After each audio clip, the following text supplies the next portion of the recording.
For this lesson, go into Pages and reopen up Contact, assuming you don't already have it open. We have a table. We're going to use it for contact information, phone numbers, email addresses, stuff like that. So we know the purpose of the table. We are probably going to need to do a bit of reformatting to the table. Now, if I select the table, now you know you have the table selected because it says table right down here, but you can also see these little resize anchors. That means you got the table selected.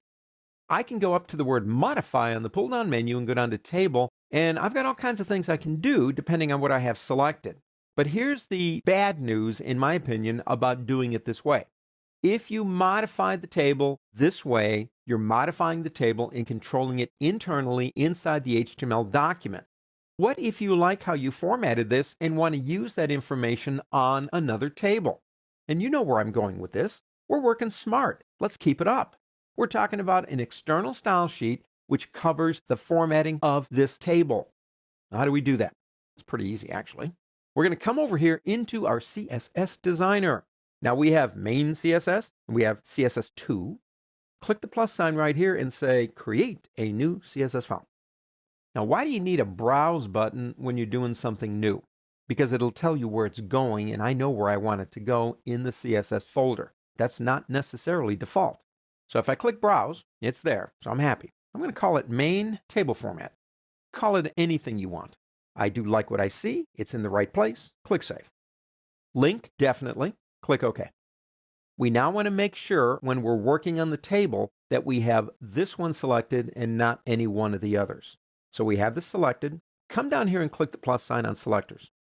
Up to this point, we have primarily been working with IDs, haven't we? IDs start with a pound sign.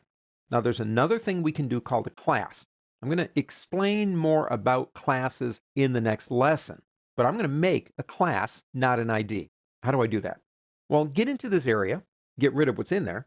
Don't start with a pound sign, start with a period, full stop. Now call it anything you want. How about main formatting? We now have a class that we can attach to things, and the formatting of the class will determine how that item reacts. But here's the really cool part. I want to watch it as I'm working, so I want to attach it right now. How do I attach main formatting to the table? Well, if you come down here into your properties, if you don't have that open, open it up through Window. You have an option here called Class, and it says None. There it is, main formatting. Select it. It's not really going to change anything because we haven't changed the formatting yet inside of that particular rule, main formatting. If we want to see the way it works, let's go ahead and go into Live, just like that. Come over here. Actually, you know what I'm going to do? I think I'm going to pull this out here and give me just a little bit more that I can work with, make it easier to see what's going on. Okay, what do I want to do here? Well, let me give you an example. If I go into background color right here, I can change the background color. I'm going to press undo to get rid of that, my favorite key in the whole world. Command on a Mac, Control and Windows Z. Or you could have gone back into the background color and changed it there. So we're controlling that table through an external style sheet that we can use on other things if we want to. Now, the one thing I really want to happen here is I want that to be centered. Now, we could use a standard text centering option, but that would center everything, even things we're putting into the table. Let me show you a trick. You might like this one. We're going to go back up until we get into the margin area right here. Actually, let me do this. Let me pull that up just a little bit. You can see that. There's margin. Now, here's the trick. You're going to love this. Go into the 0 pixel on the left. Type in AUTO, auto. On the right, AUTO, auto. What that does is it centers it based on the box that it's in. And now we have centering applied. Now, if we come up here, you see we can change to different areas. Everything is in layout, but these kind of crop it down for you, smaller areas. Let's go into border. In border, if we scroll down just a little, we have border collapse and we have border spacing. Now, in order to really see how this works, you do have to be in the live mode, and we are. If I click on either the collapse button, you see it collapsed the border, there's no border anymore. I can go to this one and say separate. I can also go into spacing. Now, in spacing, you can actually click in these boxes and drag if you want to. I never get the number that I want. I can drag left or right. If I want 10, I'm going to get 9, I'm going to get 11. So I'm just going to type in 10. And I'm going to type in 10 over here. And see what it did?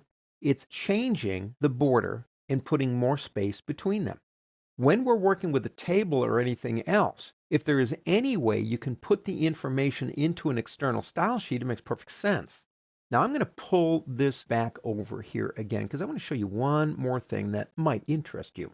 We centered the table, didn't we? And that's nice. Go into main CSS. Now in main CSS, we have main content. Select it. Go down to margins. Now watch this. Type in auto on both the left and the right. See what I just did? Our site is fixed to 800 pixels. If the browser that your visitor is using is wider than 800, it's going to keep our pages centered. That's pretty cool. Let's go ahead and close this, save it. It's going to ask us to save main table format, yes, and it will ask us to save main CSS because we just changed it.